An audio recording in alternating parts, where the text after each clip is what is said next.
Hi, we are doing a speech communication subject. We are doing the cultural topic, right? We are touching the cultural topic And for. we're going to talk about each state's culture. Yes, I'm from Johor. I'm from Melaka. Okay. And today we're going to talk about Our each of our countries unique of traditional dance. Okay. who's going to start I'll first. start first. So, in my country, In country, in your state, in my state, your state. in my state. Oh, I forgot. Johor is like outside from Malaysia. Sorry. No, in my state, which is Johor, we have few traditional dances.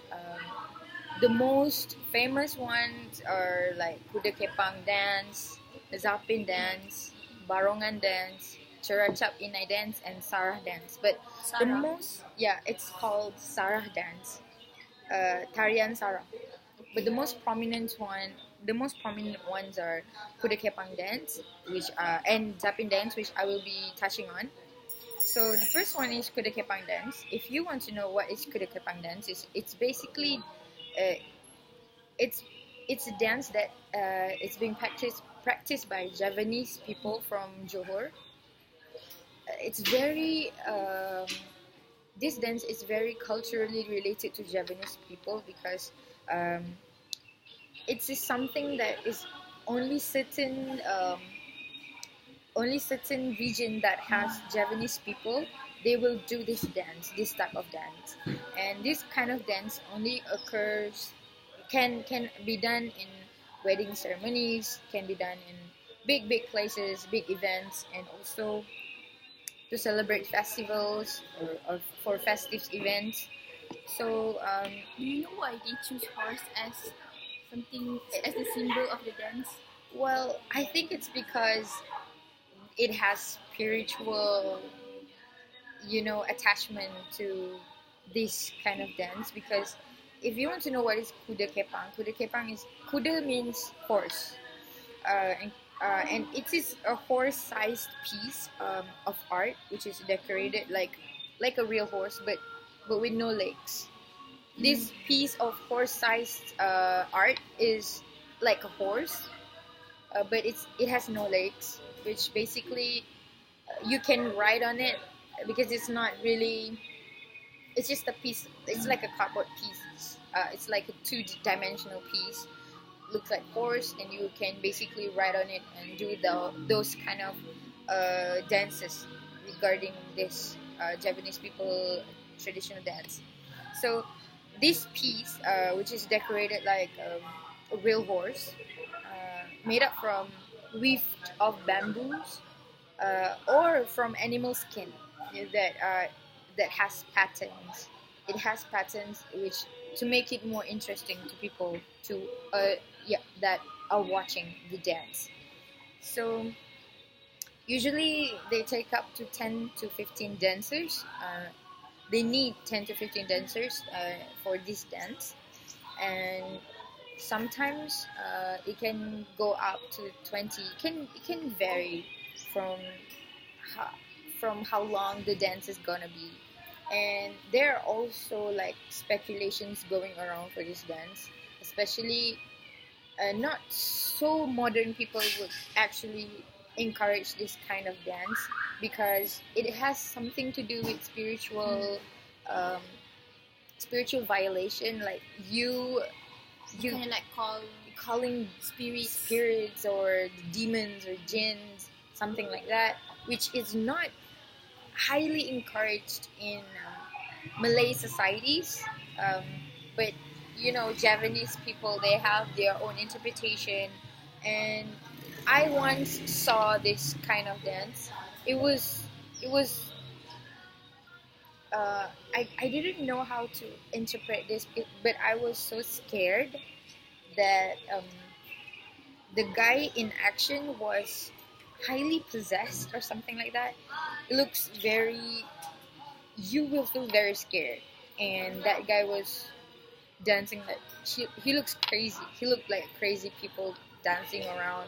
Maybe for them it feels good to dance like that, but for us people like modern people who are new to this kind of thing, they'll be like, I'm so scared of this kind of dance and I don't want to see it in the future or something like that. But this is the kind of dance that has been assimilated way long ago, since I was not even born yet. So this is one of the prominent dance that Johor has um, in their palm. So basically, the second one is Zapin dance. Zapin dance is I like Zapin dance better than Kuda Kepang dance because um, it's more graceful, it's soft, and the music is calming, not very extreme or frivolous kind of stuff. And there are, if you want to know, there are two genres of Zapin dance. Um, the first one is Malay Zapin, and the second one is Arabic Zapin. But interestingly, this is a fact that I only discovered. Um, Originally, Zapin dance is from Arabic. It is actually from Arabic dance, and then it was brought upon to Johor, and it was assimilated with the Malay traditions, and then they produced these Zapin Malay dance, which is basically another type of dance for Zapin. So it is born from the adaptation done towards the Arabic Zapin, basically. So it breaks the uniqueness of this dance is when two genders dancing on the stage. It breaks the shyness of the dancers. It doesn't make the dancer feel embarrassed of dancing like that in front of the public, because the dance is very gracefully, and the costumes and the way they dance is very like they have routine for the dance, and it's so good that if you watch from afar, you will want to join them. Yeah, that's basically what. Johor. Yeah, Johor Zapin dance that I really like, better than Kuda Kepang dance. Okay. Next. So for me, Melaka, we don't have that much dance in Melaka, but the most famous one is Joget. Some might know it as Joget Lambak, but they have actually another name, which is Joget Cak Kunca.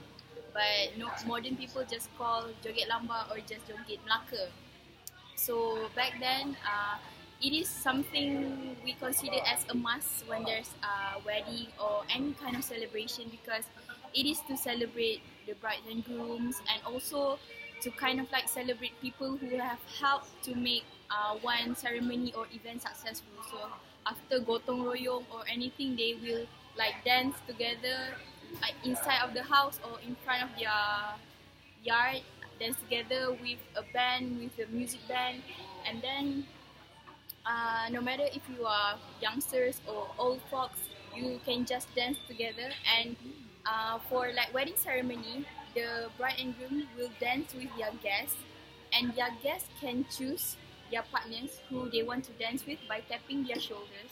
Oh. So if the person who he or she tap the shoulder kind of like give good response, then they will dance together. And become like a couple for the Joget Lambak session. Okay, so the partners of each other. But over the past few years, I think the Islamic scholars kind of like forbidden us to do Joget Lambak because mixing boys and girls. It's not encouraged in Islamic cultural there's view. There's one point where if they want to do Joget Lambak, Tok Kadi will not proceed with the solemnization for the bride and grooms.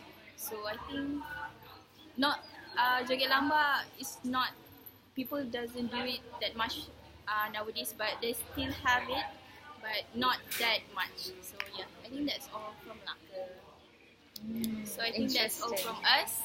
Yes, I am Nuraina Aisyah binti Sakiman.